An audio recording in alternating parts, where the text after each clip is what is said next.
नमस्कार दोस्तों, कैसे हैं आप सभी। आई होप कि आप सभी लोग मस्त होंगे, स्वस्थ होंगे, ठीक ठाक होंगे और आप अपनी लाइफ को एंजॉय कर रहे होंगे। दोस्तों, आज के वीडियो में हम लोग बात करेंगे कि जब एक सफल व्यक्ति, जो हमारी सोसाइटी में कोई भी ऐसा व्यक्ति जो सफल है, उस सफल व्यक्ति को देखकर हमारी क्या प्रतिक्रिया होती है।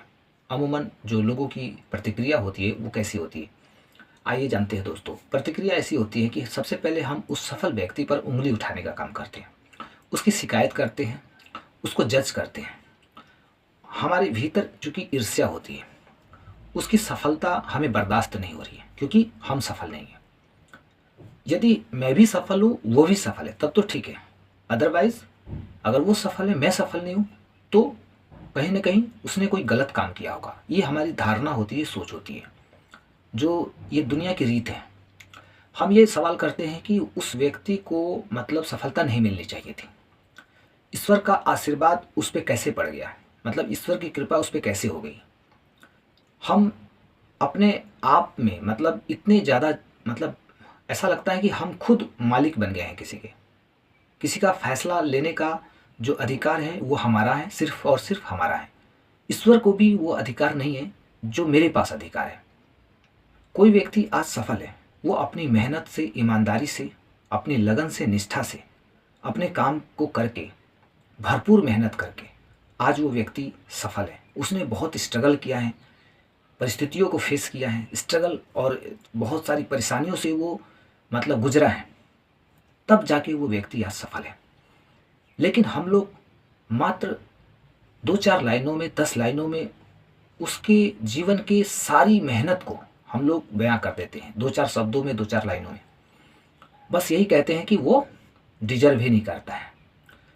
उसके पास तो ज्ञान नहीं है, उसके पास बुद्धि नहीं है, उसके पास ये नहीं है, उसके पास बोलने का एटीट्यूड, तरीका नहीं है, उसका एटीट्यूड ही गलत है। वो मतलब हर तरह की जो कमी है हम उसके अंदर ढूंढ लेते हैं, एक भी कमी बाकी नहीं रहती है। हम पूरी कमी का लिस्ट बना लेते हैं, उसकी कमी का लिस्ट कि उसके भीतर क्या क्या कमी है, और उसकी सफलता को हम क्या करते हैं, उसकी सफलता को हम इग्नोर कर देते हैं, उसकी मेहनत को इग्नोर कर देते हैं, उसकी स्ट्रगल को इग्नोर कर देते हैं, उसके विवेक को हम इग्नोर कर देते हैं, उसकी इंसानियत को, उसके पॉजिटिविटी को हम इग्नोर कर देते हैं, ईश्वर की कृपा को हम इग्नोर कर देते हैं। और हम सबसे बड़े बादशाह, सबसे बड़े मालिक, सबसे बड़े जानकार, सबसे बड़े विद्वान हम खुद बन जाते हैं। और सच में देखा जाए कि वर्तमान समय में हम क्या हैं, तो हम खुद ही जीरो हैं। हम खुद अपने लाइफ में स्ट्रगल कर रहे हैं, हम खुद अपने लाइफ को मतलब दुख में भोग रहे हैं, दुख काट रहे हैं, और हमारे जीवन में कुछ नहीं है। हमारा जीवन खुद कोरा कागज है। तो ये क्या सही है दोस्तों? ऐसे तो बहुत लोग कर रहे हैं, दुनिया में ऐसे बहुत लोग कर रहे हैं। और मुझे लगता है दोस्तों कि ऐसा करने से हम कभी भी सफल नहीं हो सकते हैं। ये दुनिया का कटु सत्य है। दुनिया को देखने से पहले जिस दिन हम खुद पर काम करना स्टार्ट करेंगे, जिस दिन हम खुद की कमियों को देखेंगे और उसका लिस्ट तैयार करेंगे ना, उस दिन से हमारा जीवन सफल होगा। जिस दिन हम भरपूर मेहनत करेंगे, जिस दिन हम अपने काम को ईमानदारी से करेंगे, निष्ठा से करेंगे, उस दिन हम सफल होंगे। ये है सफलता का मूल मंत्र दोस्तों। हमें पूरी दुनिया से क्या लेना देना, पूरी दुनिया क्या कर रही है, क्या सोच रही है, कैसे उसके विचार हैं, किस एटीट्यूड में है, अमीर हैं या गरीब हैं, हमें किसी से क्या लेना।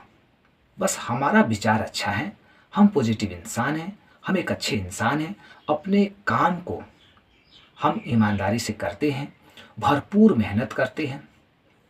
ईश्वर पर मेरी आस्था है, क्योंकि मैं एक धार्मिक इंसान भी हूँ। क्योंकि आज मेरा जो अस्तित्व है ईश्वर की कृपा से है, और यह जो शरीर है, आज इस शरीर से, इस बुद्धि से मैं जो भी चीज़ें सोच रहा हूँ या कर पा रहा हूँ, सब परमात्मा की कृपा है। इसलिए मुझे परमात्मा पर पूर्ण विश्वास है। तो इस तरह की सोच हमारी होनी चाहिए। इस तरह की सोच होगी तब हम आगे बढ़ेंगे, ना कि हम दूसरों पर उंगली उठाएंगे कि वो हमसे नीचे हैं, वो हमसे ऊंचा है, कोई हमसे बराबर का है।